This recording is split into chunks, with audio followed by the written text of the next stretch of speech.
Primeiro livro do profeta Samuel, capítulo de número 9, verso de número 1. Coloca para a gente, por favor. Você tem outra tradução? Se tiver, coloque para mim, por favor.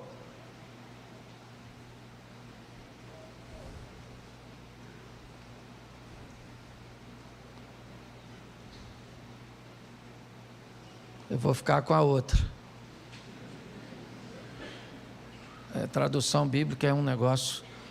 Coloca a outra, isso, deixa essa aqui.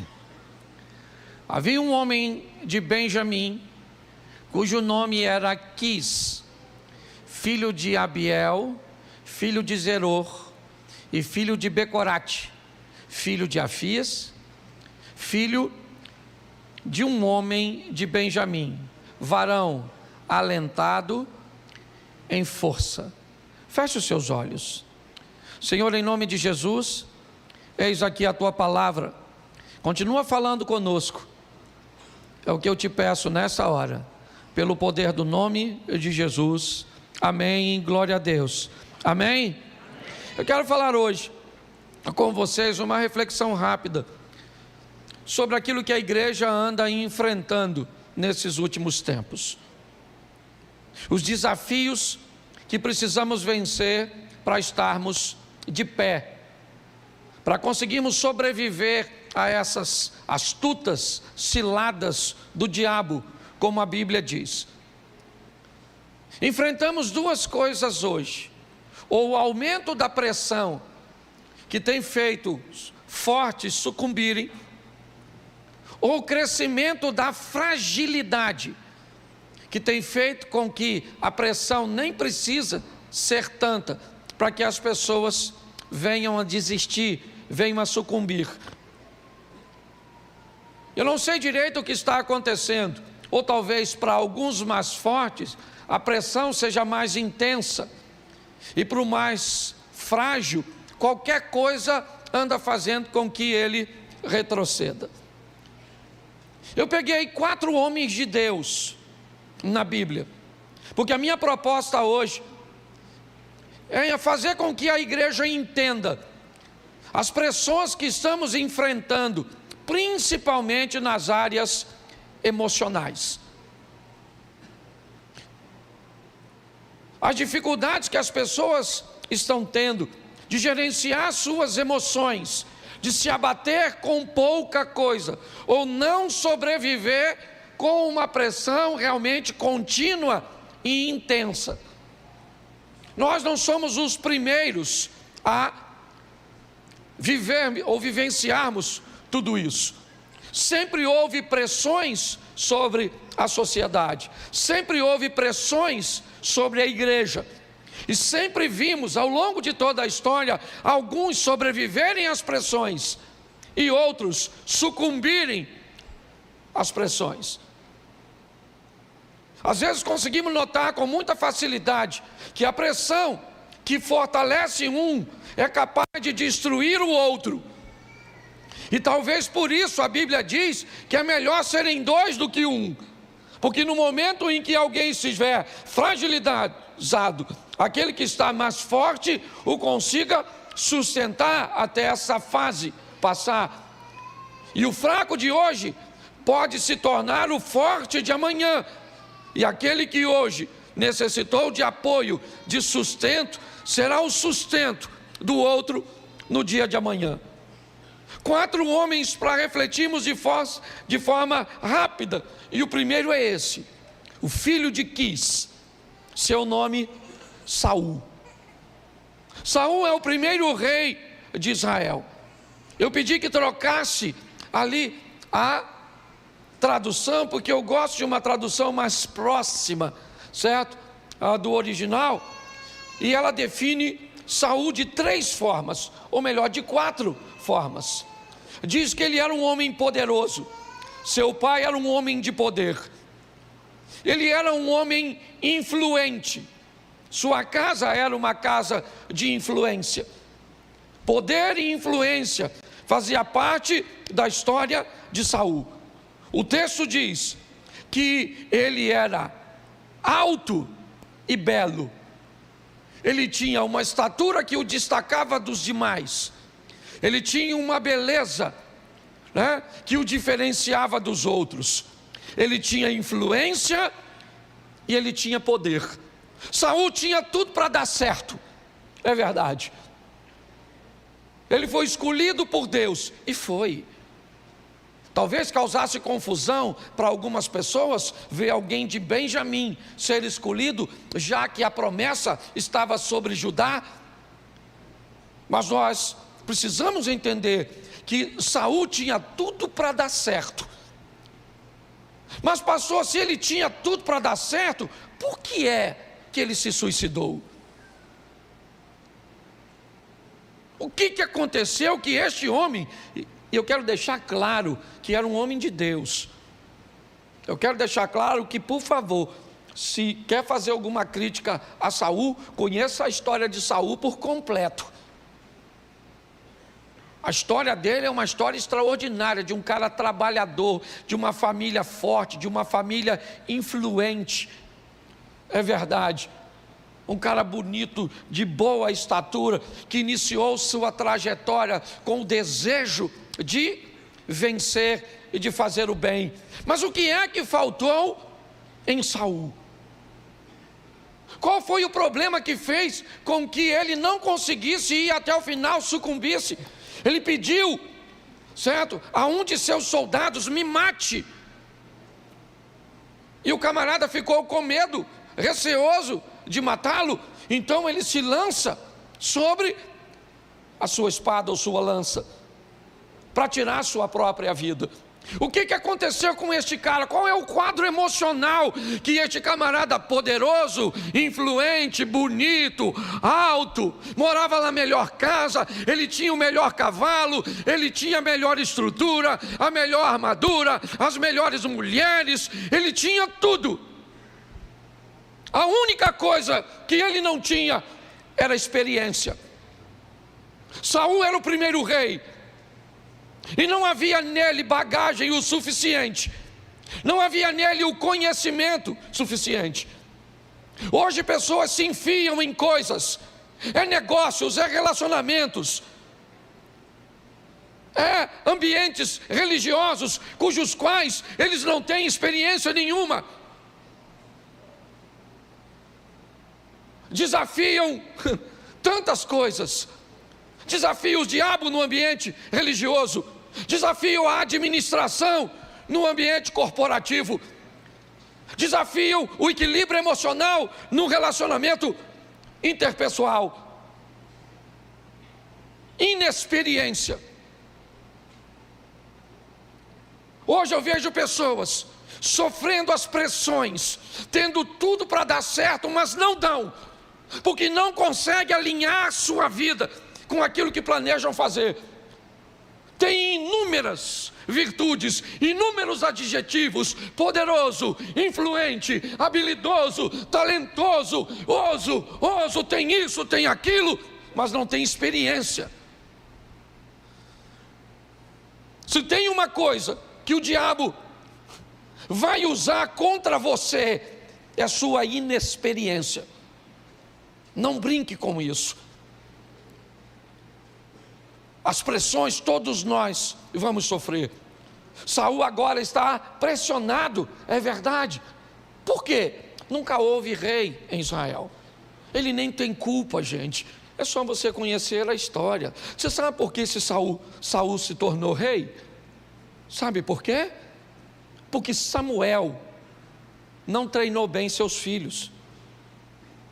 Se você conhece um pouco de Bíblia, você sabe que os filhos de Samuel não seguiram seus passos, e que o povo via Samuel velho e dizia: nós não queremos seus filhos como nossos juízes, nós queremos um rei. Eles só fizeram errado, ao invés de pedir uma solução para Deus, pediram para Samuel. É só isso que o povo tem, certo? Por causa de uma inexperiência também do povo, que não sabia como lidar com toda aquela situação. A inexperiência sempre faz com que o nível de sofrimento se intensifique. Não é maldade, é falta de habilidade, E muitas vezes falta de coragem para pedir ajuda ou informação a quem o tem. A Bíblia diz que a sabedoria está na multidão dos conselhos. Na multidão dos conselhos está a sabedoria. Hoje eu vejo pessoas amargando sofrimentos, decepcionadas, cheia de virtudes, cheia de adjetivos, certo, que deveriam fazer delas vencedoras, mas não vence, cara. Vive um ciclo, sabe? Parece um looping. Vai dando certo, vai dando certo, vai dando certo, vai dando certo. Deu errado. Vai dando certo, certo, certo, certo, errado. Parece que vai, mas não vai.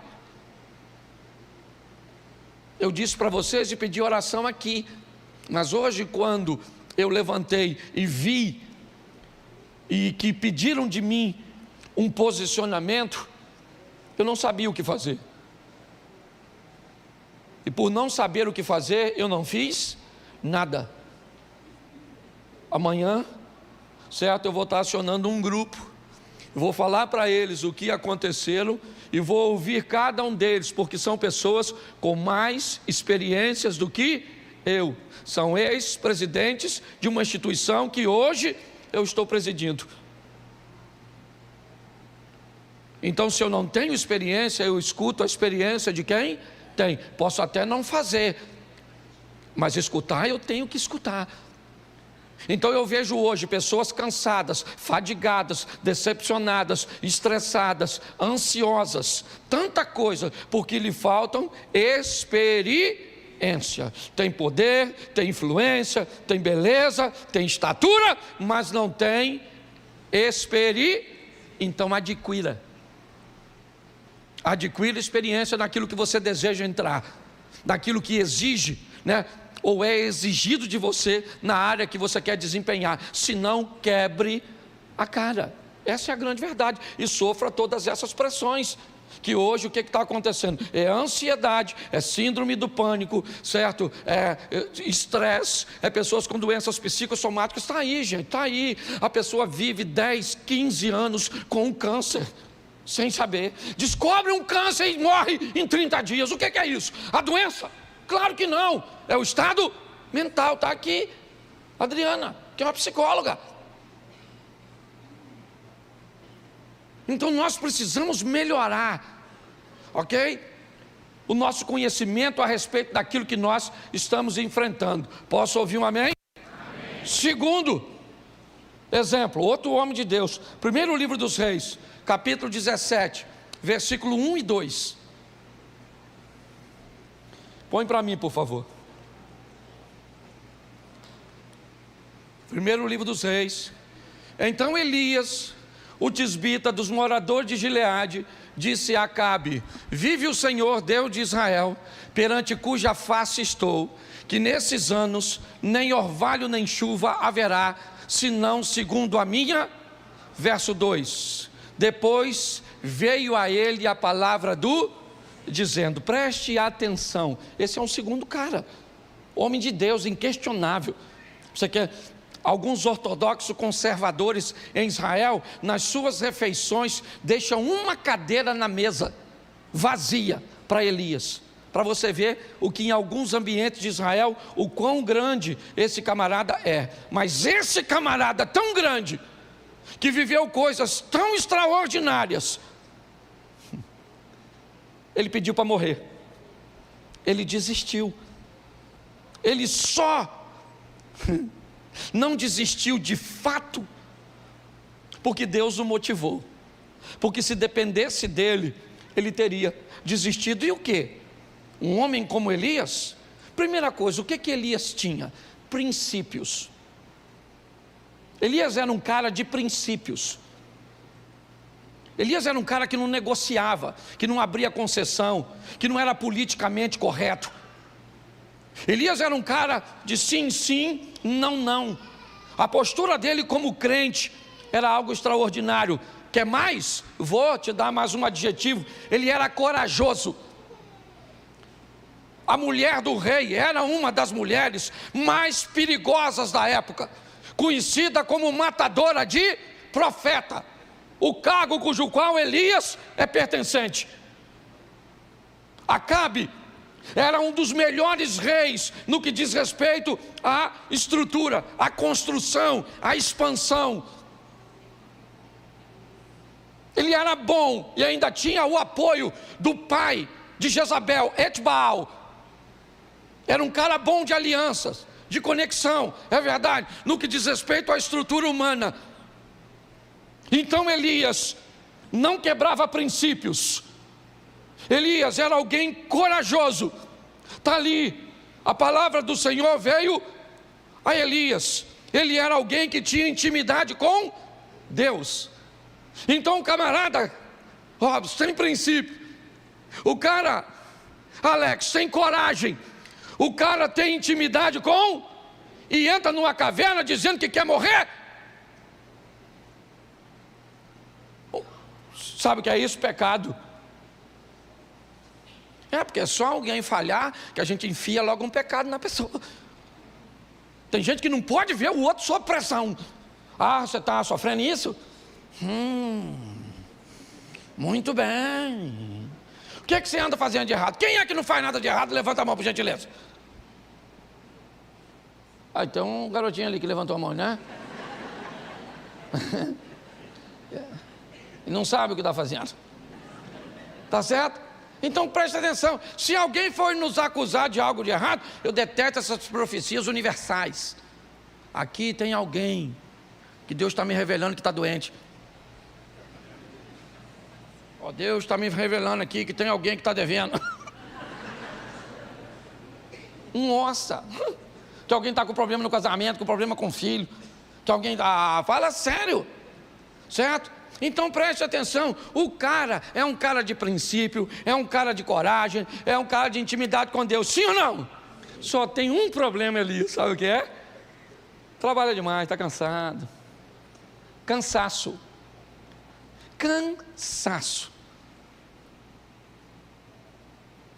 Eu aprendi uma coisa. Aqueles que são bons naquilo que fazem, eles podem ter mais problemas de cansaço do que quem é ruim.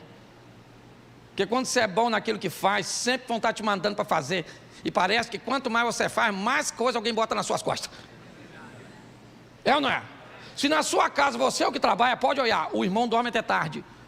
E sua mãe pede tudo para tu. E se aparecer um vizinho, ainda pede para quem? Para tu. E se Deus quiser alguma coisa, ainda fala para quem? Para tu. Você vê, Saúl trabalha para o pai dele, trabalha, o Davi trabalha para o pai, trabalha para o rei ainda arruma outra tarefa. Ele tinha 2 trabalhos, músico e limpava as arminhas, apacentava as ovelhas. Tinha 7 não, que 3 estavam na batalha. Ele tinha 4 irmãos à toa em casa. E quando ele chegou em casa para levar um lanche, o pai mandou quem? Isso aí.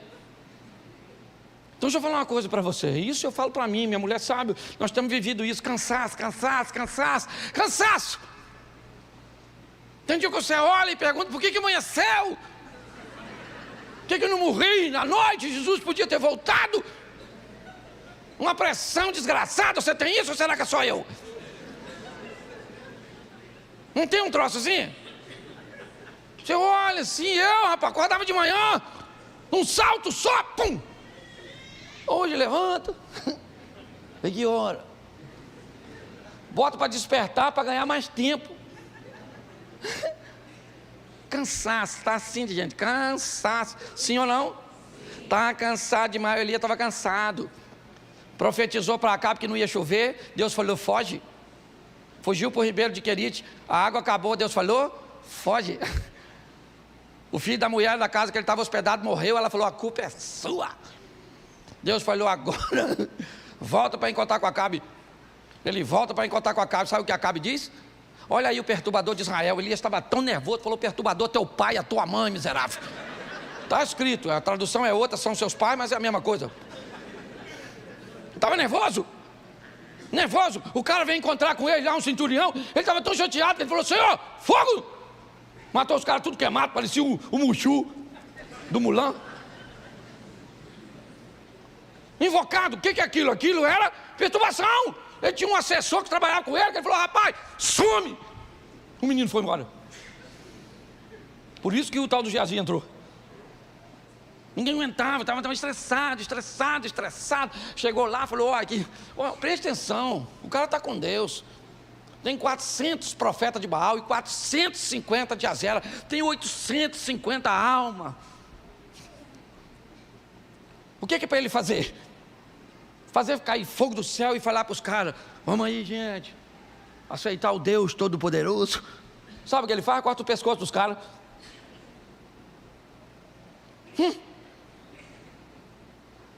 Pior que chefe de grupo de extermínio. O cara é crente. Só que ele está tão cansado que Jezabel, aquela mulher que eu falei no começo, ela falou assim: amanhã, essa hora, avisa o Elias que ele vai ser igual um dos profetas do papai que ele matou. Eu mato ele. Elias saiu correndo. Falou: nossa, que mulher perigosíssima. Pô, o cara que mata 450, ou melhor, 850 homens, e sai correndo de uma mulher, o que ele tem? Cansaço. Entra dentro de uma caverninha e fica lá. Por que o senhor não me mata? Deus deve ter pensado: Jezabel quer te matar, você quer morrer? Volta lá. E eu terceirizo o serviço. Ele queria morrer, sim ou não? Sim ou não? Claro que não! Ele só está Isso, está assim de gente. Trabalha. Dinheiro não tem. Trabalha. E dinheiro não tem. Trabalha. E dinheiro, cadê o dinheiro? Isso, dinheiro. Parece que você trabalha e os outros o dinheiro vai para algum lugar. No submundo do crime. Aí é lógico o estresse. Cansaço. Nós estamos com o povo cansado, vindo para a igreja quase todo dia. Não dá nem tempo de ser crente. Por isso que eu não gosto, pelo amor de Deus. Vem para a igreja, um culto, 2 só e some. Vai viver a sua vida, vai ser crente lá fora. Aí bota o cara na segunda, e terça na igreja, e quarta na igreja, Tá, esse cara ainda para o inferno, com a vida toda na igreja. O cara veio uma vez só e foi para o céu. Nossa, que tranquilidade. Eu detesto esse ativismo. E estou falando de mim mesmo, porque eu viajo para aqui, esse dia falou comigo que estava se considerando viúva de um marido vivo. Falei: sangue de Jesus tem poder. É verdade, eu falo de mim mesmo. Porque graças a Deus, naquilo que Deus me entregou para fazer, eu faço. Bem. E aí a demanda é grande. Então, por favor, dá uma freada nesse negócio. Porque o cansaço está matando as pessoas, matando. Você nem precisa de um grande problema. Note que o cara mata aquele montão de homem e está tão cansado que tem medo de uma mulher. É como se você vencesse um gigante hoje e saísse correndo de um anão amanhã. Porque ele está Isso, vamos para o terceiro aqui. Ô Jesus, tenha misericórdia. Não fiquei nervoso. Começo a falar de mim mesmo. Mateus 27, versículo 3 ao 5. O terceiro homem. Mateus 27, do 3 ao 5. Então Judas, o que o traíra, vendo que fora, trouxe as 30 moedas aos príncipes dos sacerdotes e verso 4, dizendo: pequei, traindo o sangue. Eles, porém, disseram: que nos importa? Isso verso 5. E ele, atirando para o templo as moedas de prata, retirou-se e foi. Mais outro suicida. Agora o Judas. Era um homem de Deus, sim ou não? Sim ou não? Claro. Qualidades do Judas: ele tinha proximidade, ele era próximo e confiável. Por que ele era confiável? Porque ele era o tesoureiro dos discípulos. A bolsa ficava com ele, os recursos. Lembra quando aquela mulher derrama o perfume puro? Quem questiona é Judas, dizendo: olha, se fosse vendido, isso poderia ser empregado no auxílio aos pobres. E aí eu não sei se é João, não sei quem fala, que ainda diz, mas ele fazia isso não é porque estava pensando nos pobres, é porque apanhava o dinheiro da bolsa. Se ele merecia ou não a confiança, não é o que eu quero dizer. Eu só quero dizer que ele tinha proximidade. Jesus deixava ele sentar mais próximo. Jesus dava a ele, olha só, ele era um homem de Deus com proximidade e com confiança. O que fez Judas então se perder? Confusão, obscuridade. Judas não entendeu as informações. Não. Ele não entendia direito. A maioria do povo achava que o Messias seria um revolucionário, alguém que viria para impulsionar o povo a vencer através da espada, da guerra, a sair do domínio de Roma.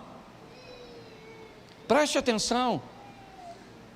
O que fez com que Judas caminhasse para um nível emocional tão ruim, a ponto de enforcar-se, foi o que fez por causa da confusão. Informações. Já ouviu a palavra? Cada dia aparece uma palavra nova nesse vocabulário tão vasto, certo? A da língua portuguesa. Já ouviu falar em infodemia? Infodemia é uma palavra nova, é verdade, que tem por tradução pandemia de informação. É um ambiente, onde as informações são tantas, num período tão curto, que elas não conseguem ser assimiladas e sequer, muitas vezes, colocadas à prova, para se saber se é verdade. Isso está adoecendo as pessoas. Adoecendo. As pessoas estão ficando confusas mediante a isso, e isso anda causando um estresse muito grande. Em todo momento estão dizendo, que vai acontecer isso, que vai acontecer aquilo, que fulano é bom, que fulano é ruim, que a esquerda é isso, que a direita é aquilo, que o Bolsonaro é desse jeito, que o Lula é aquilo, que nós não vamos fazer isso, vamos fazer aquilo outro, que isso, que tem déficit, que tem superávit, que tem que isso, e que tem que fazer isso, que vai acabar com isso, que não pode fazer aquilo outro, e nós não sabemos mais o que. Nós estamos tão confusos. Há uma confusão tão grande que ela está gerando um nível de estresse altíssimo. Foi essa confusão, apesar de proximidade e confiança que esse homem de Deus tinha, ele não conseguiu entender, ele está confuso, com 30 moedas de prata na mão, que agora não fazem nenhum sentido para ele, porque uma confusão mental fez com que ele tomasse uma decisão que agora ele não tem mais como consertar. Ele está levando as moedas e dizendo para aqueles homens, solte Jesus e tome as moedas. Eles dizem, cara, ninguém quer conversa com você não.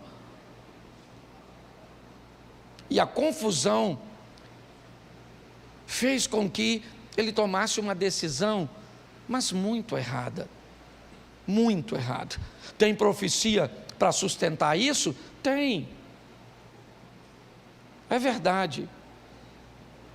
Mas quando nós olhamos o que Judas fez, a proximidade que ele tinha com Jesus, bastava que ele fosse até ele e pedisse perdão, ele teria, sim ou não? Sim ou não? Mas era muita confusão para uma cabeça só.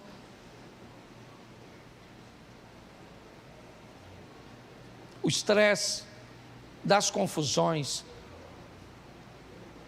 é tão grande, mas tão grande. Eu vou falar uma coisa para vocês. Hoje, a grande maioria das ocorrências policiais colocam policiais resolvendo os problemas sociais e não criminais.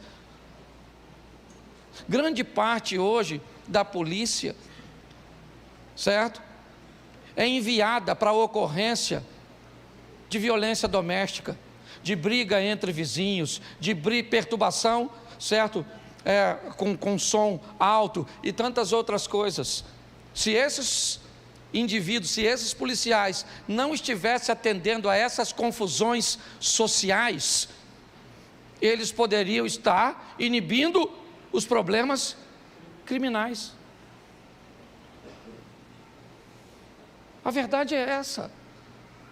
Nós estamos num ambiente de confusão, e a confusão está causando estresse. Estresse é comprovado. Você assiste esses programas televisivos, essas notícias só ruim, não tem jeito, depois você fica para baixo. Está jogando as pessoas para baixo, essas coisas da internet. E eu falei, a máquina é inteligente, ela descobre o que você quer e te entrega exatamente o que você quer, para manter você aprisionado a ela. Confusão. E o último, aqui, porque não dá para falar tudo, vamos lá, João, capítulo 21, verso 3, outro homem de Deus, vou usar 2 textos, vamos lá, João, capítulo 21, verso 3, isso, disse-lhes Simão Pedro, vou, e disseram eles, também nós vamos contigo. Foram, subiram logo para o barco, e naquela noite nada apanharam. Marcos 16, 7, eu quero falar sobre Pedro, um homem de Deus. Marcos 16, 7, mas ide, dizei aos seus, e que ele vai adiante de vós para a Galiléia, ali o vereis, como ele vos... Preste atenção, o anjo está conversando com as mulheres, nesse texto. Lembra que Pedro, igualmente como Judas, teve um sério problema com Jesus? Sim ou não? Sim. Pedro nega Jesus 3 vezes. O que Pedro tem? Acesso. É uma das... né? Ele é alguém que Jesus está morando na casa de sua sogra em Cafarnaum. Pedro é alguém íntimo de Jesus. Basicamente todos os episódios, a cura da filha de Jairo, a transfiguração e tantas outras coisas, Pedro sempre estava com Jesus. Ele anda sobre as águas. Pedro era um cara que, ao contrário de Judas, né, ou melhor, que ao contrário de Saul, sua experiência é altíssima, sua intimidade é altíssima. Elias era íntimo, é verdade, ouvindo Deus, mas Pedro tinha Deus morando na sua casa. Acesso ele tinha o tempo inteiro para conversar com Jesus. Por que ele voltou a pescar? Por que o anjo diz às mulheres, dizem aos discípulos, ou diga aos discípulos e a Pedro? Pedro era discípulo? Sim ou não? Mas não estava mais andando com eles. Não, Pedro estava sozinho, havia se afastado, ele não está bem, ele não está legal, ele está decepcionado consigo mesmo. Ele é um cara experiente, íntimo, ele é alguém de acesso. Mas o que Pedro tem? Pressão. Pedro está pressionado. Ele está pressionado. Ele foi pressionado por aquele ambiente. Ele não sabe o que fazer porque prenderam o seu mestre. Jesus agora não vai morar mais na casa dele. Não. Ele perdeu agora o seu chão, a sua base.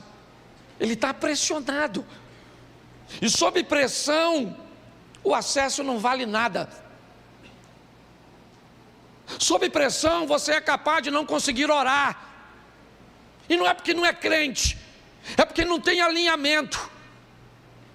Dependendo do teor da pressão, é assim que funciona. Você é íntimo, mas sequer consegue se sentir filho. Parece que há uma distância. Essa é a grande verdade. Você é alguém experiente, maduro, Você já tem 20, 30 anos do Evangelho, mas tem hora que nada disso vai funcionar. Você vê gente madura se perdendo, gente experiente fracassando, gente íntima. E aí alguém vai dizer que é imaturidade, alguém vai dizer que é inexperiência, alguém vai dizer que é gente que não anda com Deus, que não é servo de Deus, que não tem coragem, que não tem princípio, que não tem influência. Não, não. É porque o dia mau chega para todo mundo. Pastor, então o que eu faço? Bom, primeira coisa que eu acho que você deveria fazer é respeitar a Bíblia. E aí eu te dou 2 textos para terminar. O primeiro é Êxodo 20, verso 9, 10 e 11. Depois, Marcos 2, 27 e 28. Primeiro, Êxodo 20, verso 9, 10 e 11. Está aí. Preste atenção.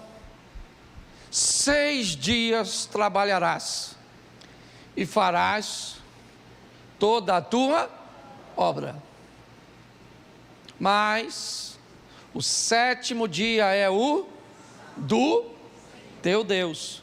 Não farás nenhuma obra, nem tu, nem o teu filho, nem a tua filha, nem o teu servo, nem a tua serva, nem o teu animal, nem o teu estrangeiro que está dentro das tuas portas.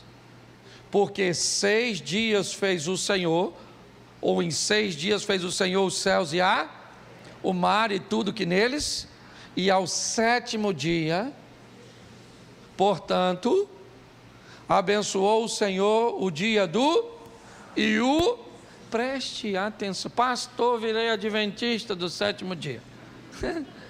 Marcos 2, 27 e 28.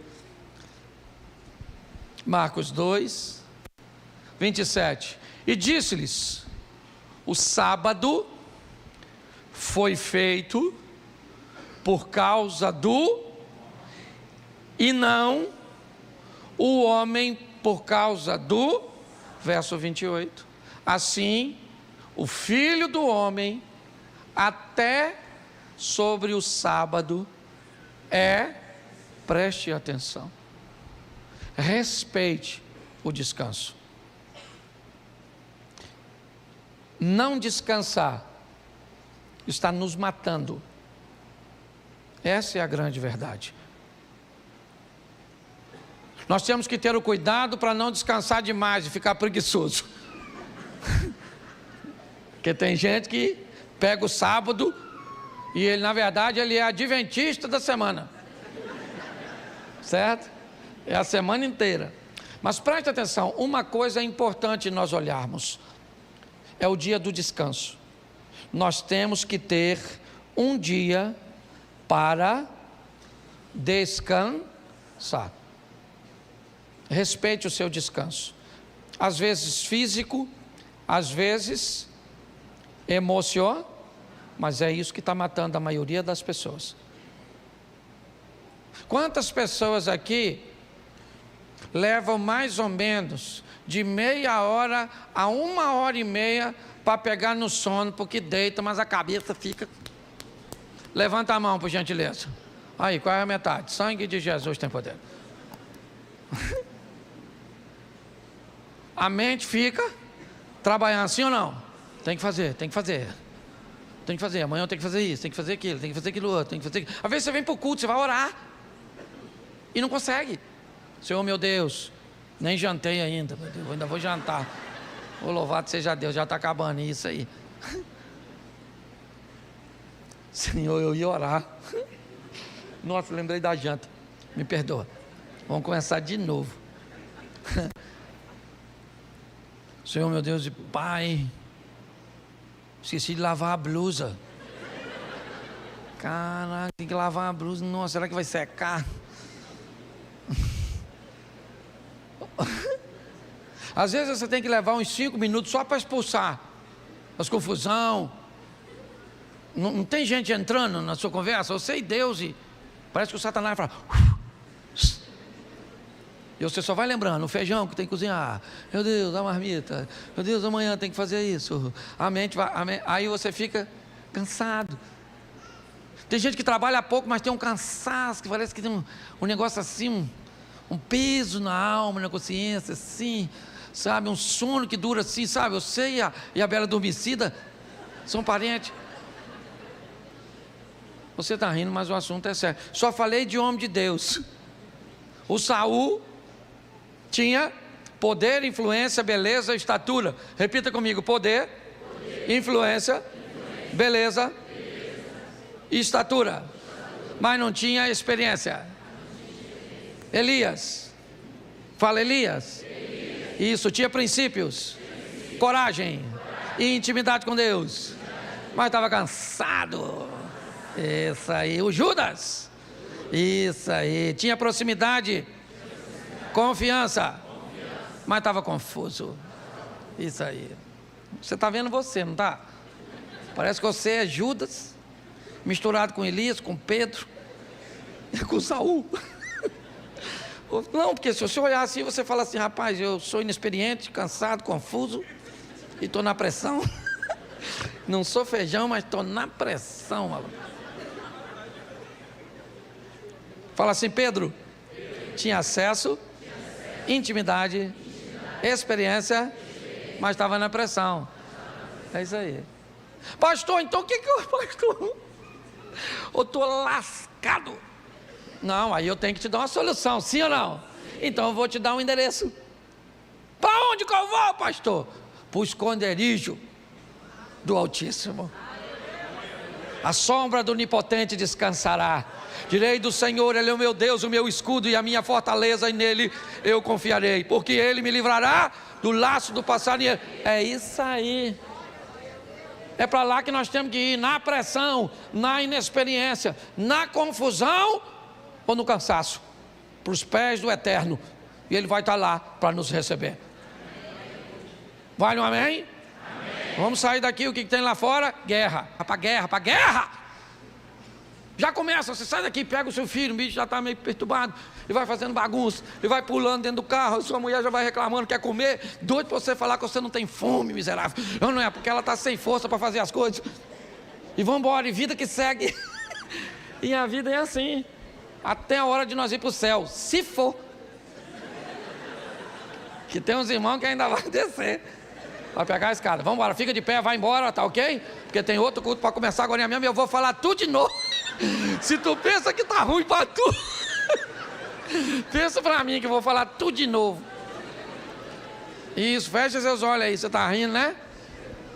Glória a Deus, glória a Deus, glória a Deus. Mas preste atenção, em mim, que é inexperiência, cansaço, confusão e opressão, não vai destruir sua casa, não vai destruir sua família, não vai destruir seus negócios, não vai destruir sua casa, a sua caminhada de fé, porque o Senhor é contigo. Posso ouvir um amém? Amém.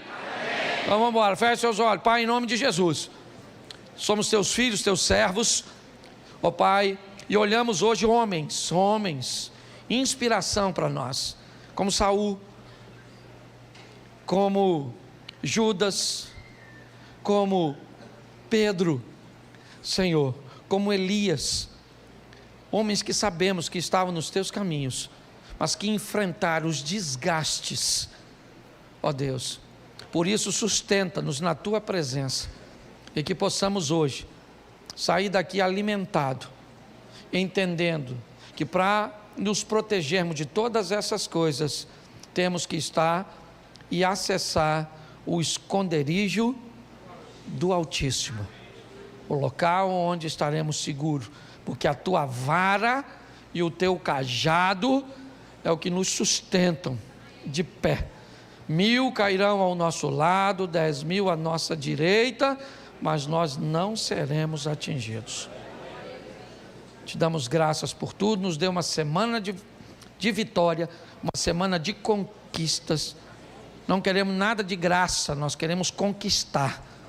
Somos conquistadores, em nome de Jesus. Que o grande amor de Deus, nosso Pai, a graça de nosso Senhor e Salvador Jesus Cristo e as 12 consolações do Santo Espírito de Deus, seja para com todo o povo do Senhor, e todos digam...